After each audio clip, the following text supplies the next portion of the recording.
ሰላም እንዴት ናችሁ? ደህና ናችሁ? ዛሬ ደግሞ በጣም የሚጣፍጥ ቀላል ፓስታ በአትክልት አሰራር ይዤላችሁ መጥቻለሁ። እንደምትወዱት ተስፋ አደርጋለሁ። ወደ አሰራሩ በመጀመሪያ መጥበሻችን ላይ ዘይት እናደርጋለን። ዘይቱ ሲግል ሽንኩርት በስላይስ የተከተፈ እናደርግና ትንሽ እንጠብሰዋለን። በመቀጠል ነጭ ሽንኩርት የተፈጨና እርድ ለከለር ትንሽ እናደርግና አንድ ላይ እንጠብሰዋለን። ከተጠበሰ በኋላ የተከተፈ ቲማቲም እናደርግና ቲማቲሙንም ለትንሽ ደቂቃ እንጠብሰዋለን። በመቀጠል በቀጫጭኑ የተከተፈ ጥቅልል ጎመን እናደርግና እንጠብሰዋለን። አነስተኛ ሙቀት ላይ አድርገን እንከድነዋለን።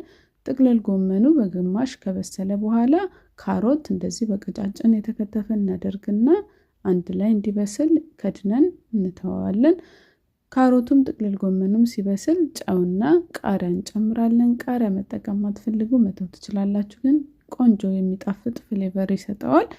ጥቅልል ጎመናችንን በዚህ መልኩ ካዘጋጀን በኋላ ፓስታ የተቀቀለ እናዘጋጅና ከዛ ጥቅልል ጎመናችን ላይ አድርገን አንድ ላይ እናዋህዳለን።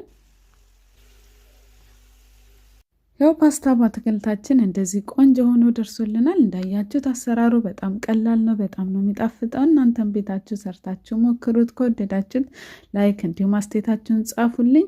የምሰራቸው አዳዲስ ቪዲዮዎች እንዲደርሳችሁ ከፈለጋችሁ ሂዳያስ ኪችንን ፎሎ እያደረጋችሁ በሌላ ስራ ቪዲዮ ድጋሚ እስከምንገናኝ ቻው።